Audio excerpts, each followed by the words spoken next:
instead of designing and implementing a new sterile connect system, what I did is I went back to biotech and it's like, what is the number one most reliable way of doing sterile connections in biotech? And if you haven't seen it, it's the paper pull tab system where you have two folds of paper, one on either side of what you're trying to connect. You bring the two pieces of paper together, the dirty surfaces connect there, and then you pull the dirty surfaces away. You can start passing fluid in a sterile manner. And that's been used by biotech for decades now. Welcome back to our conversation with Farlan Veraitch, who's the founder and chief scientific officer of Ori Biotech.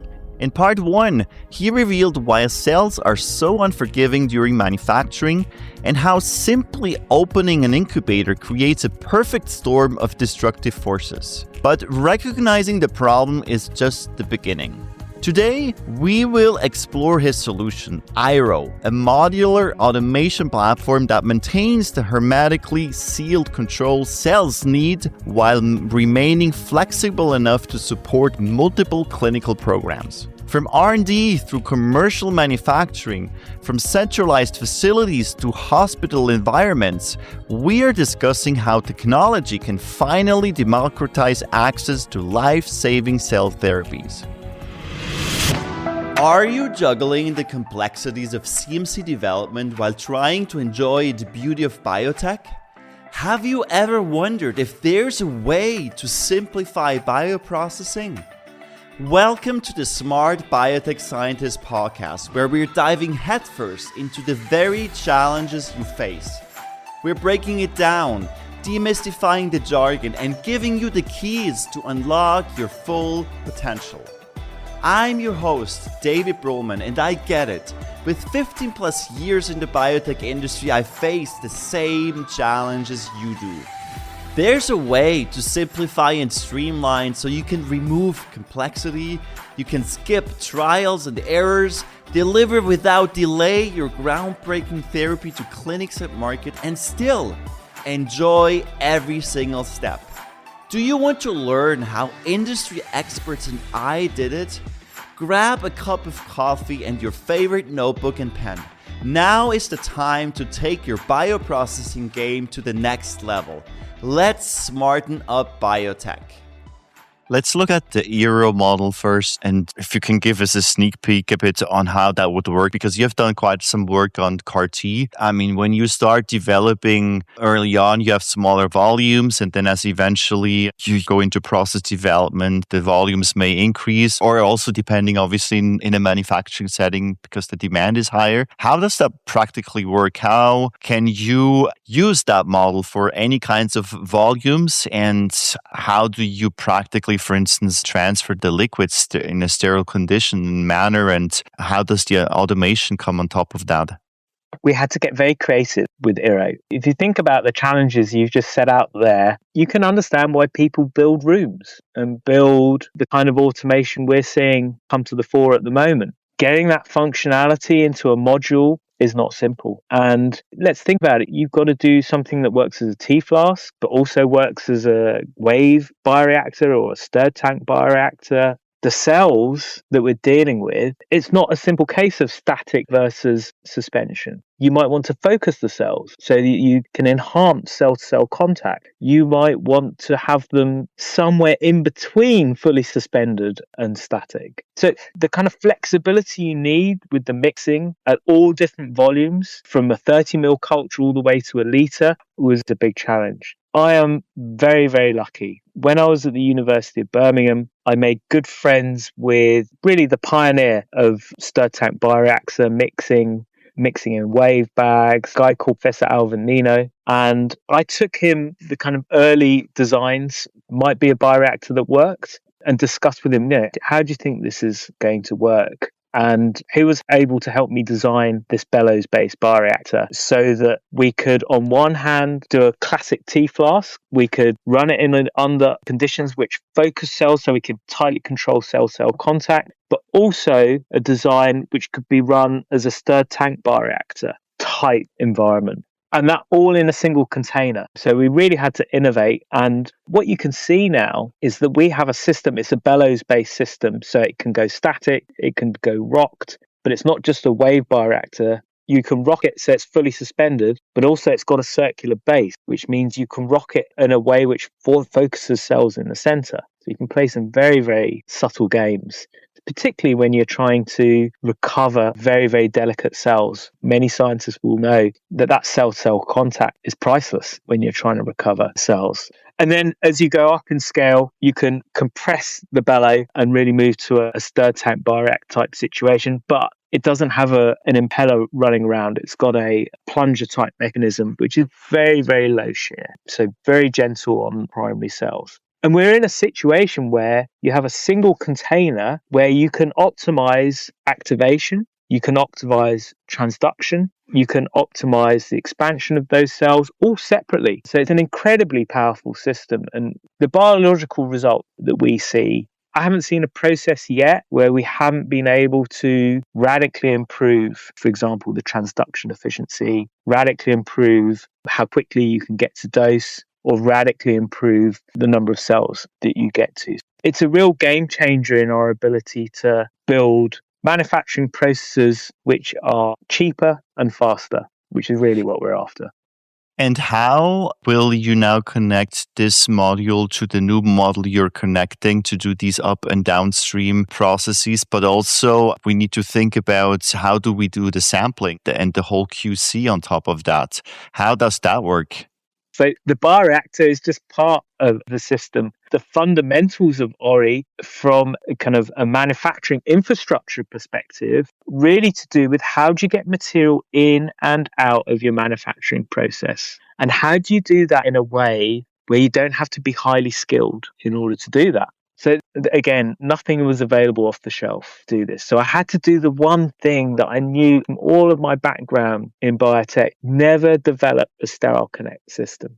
Everyone will be like, what are we doing? We've been using these sterile connects. These have got so much history and we're so confident. The FDA have approved so many processes. So what I did is instead of designing and implementing a new sterile connect system, what I did is I went back to biotech and it's like, what is the number one most reliable way of doing sterile connections in biotech? And if you haven't seen it, it's the paper pull tab system where you have two folds of paper, one on either side of what you're trying to connect. You bring the two pieces of paper together, the dirty surfaces connect there, and then you pull the dirty surfaces away. You can start passing fluid in a sterile manner. And that's been used by biotech for decades now. So what I did is I miniaturized the paper pull tab and I multiplexed the paper pull tabs. And if you look at the Ori bioreactor, you now have a ring of miniaturized paper pull tabs.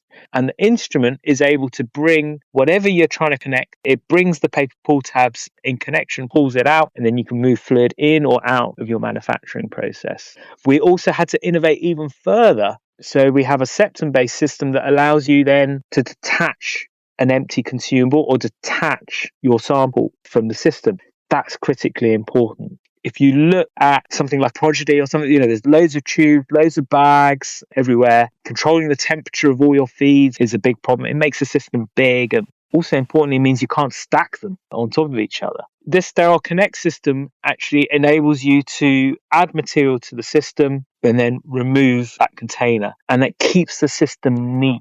Don't have the accumulation of all the plastic wear from all of the additions, or you don't need to pre-attach sample bags to your manufacturing process. That's really important. That enables you to build a module that is only front-facing and is stackable.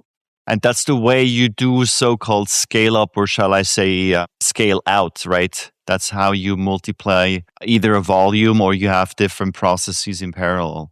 Exactly. It's tremendously important. Radically increase the number of CGT processes that you can do in a given square foot of manufacturing facility. We come back to biotech before. They increased the titer. They didn't need to build any new facilities. That accelerated how quickly they could get new medicines to patients. Building new facilities takes a long time and costs a lot of money. Yeah, that takes a very long time and it costs a lot of money. I'm curious now, Farlan, because you're developing this system further. I would just love to hear about your vision about the full digitization of the platform. Is there a possibility to do some real time control, quality by design, I'd say processes that are linked with some fancy machine learning or AI or hybrid modeling? What is your vision there? The vision is big on digital, and you touched on some things around process control.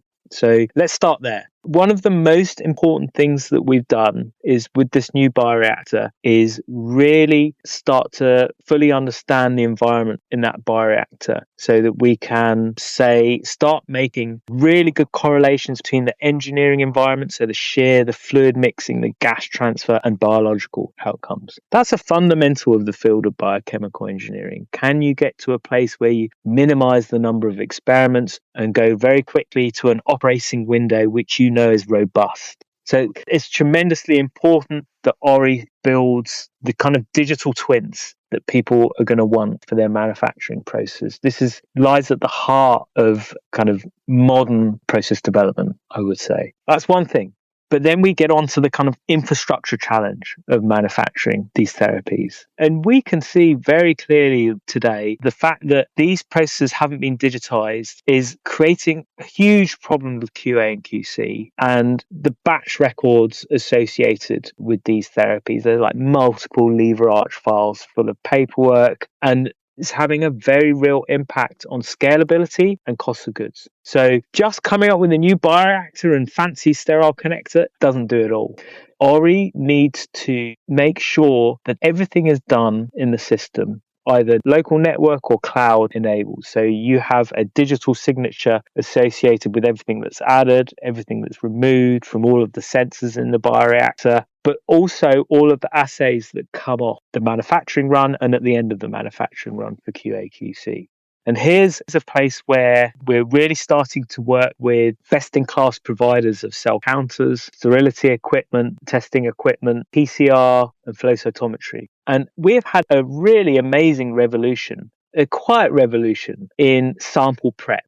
We have had the emergence of some brilliant cassettes for preparing cells to go into PCR, preparing cells to go into cell counters or into flow cytometers. What's going on at the moment is Ori is embedding those cassettes into our sampling consumable. So you're coming straight from the manufacturing process through the sterile connect into the sample prep cassette. That's really important.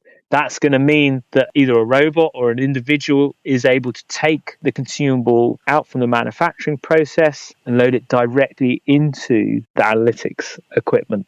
And then it's important that the analysis of those samples, capture of the result, is actually uploaded into the local network or into the cloud. And we start to get into a position where we now have in digital form all of the information from the manufacturing process, all of the information from the in-process testing you did, and all of the information from the QA/QC uploaded into the cloud. And all of the steps involved in that have been de-skilled and are automatable.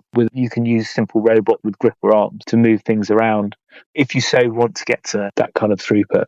Yeah, let's look at the descaling. In this final part of our conversation, I would like to zoom out again. Your vision at Ori is to make cell and gene therapies more accessible, more affordable, because that's finally the ultimate challenge we are solving with this technology.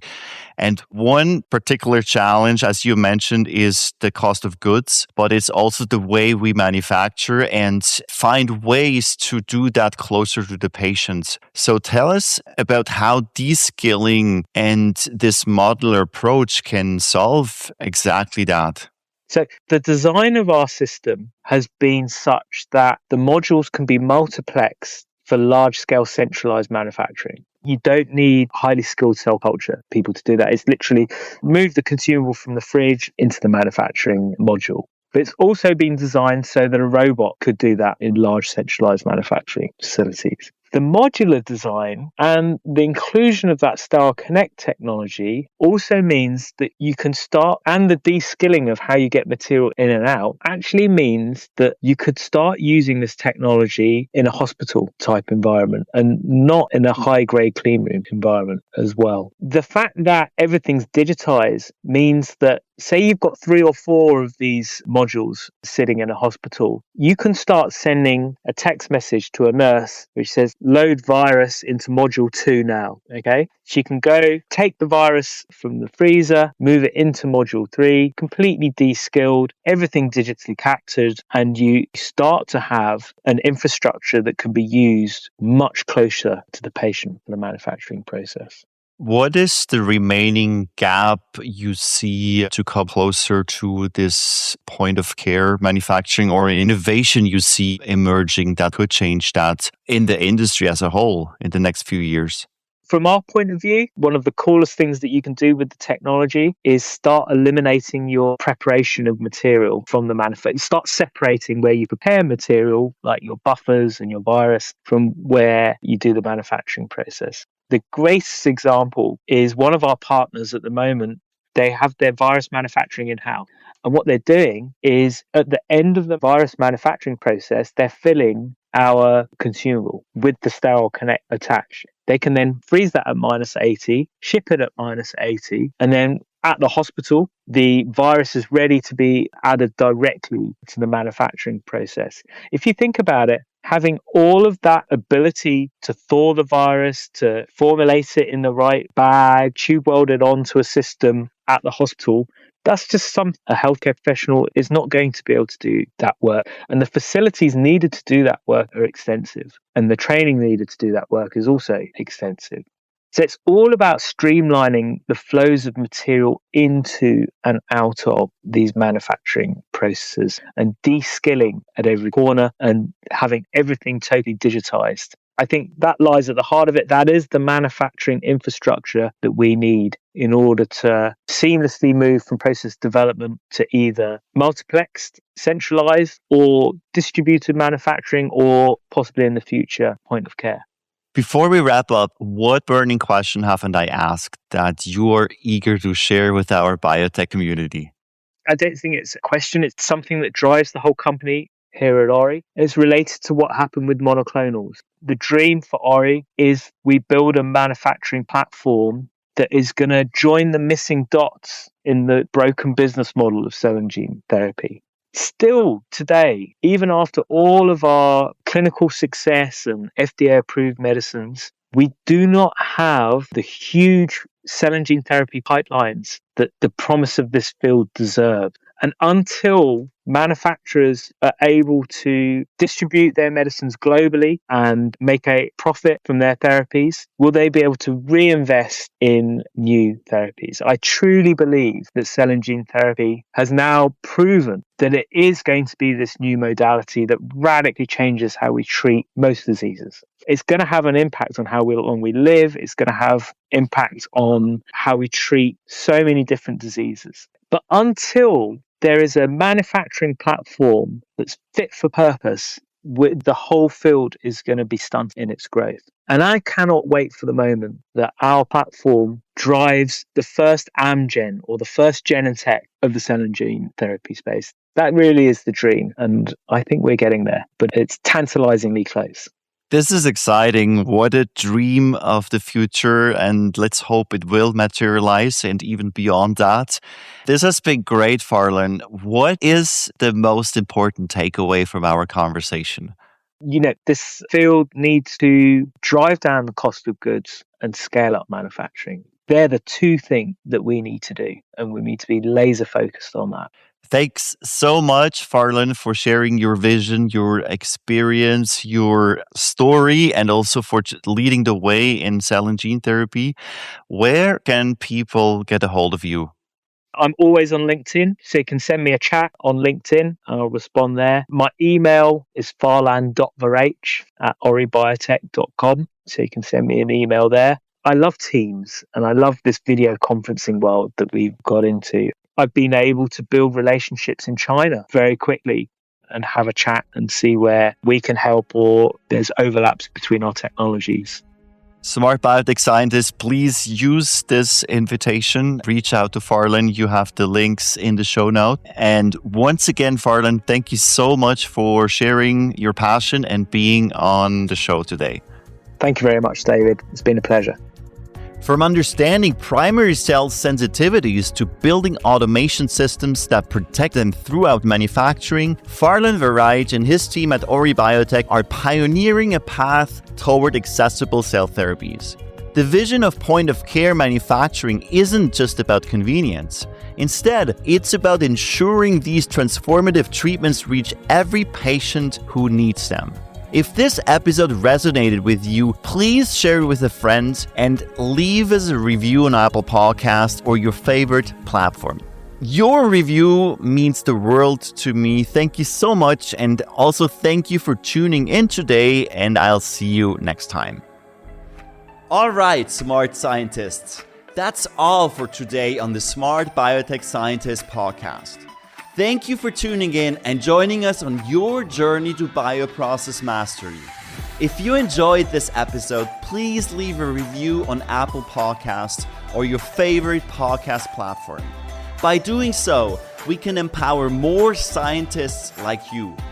For additional bioprocessing tips, visit us at smartbiotechscientist.com. Stay tuned for more inspiring biotech insights in our next episode. Until then, let's continue to smarten up biotech.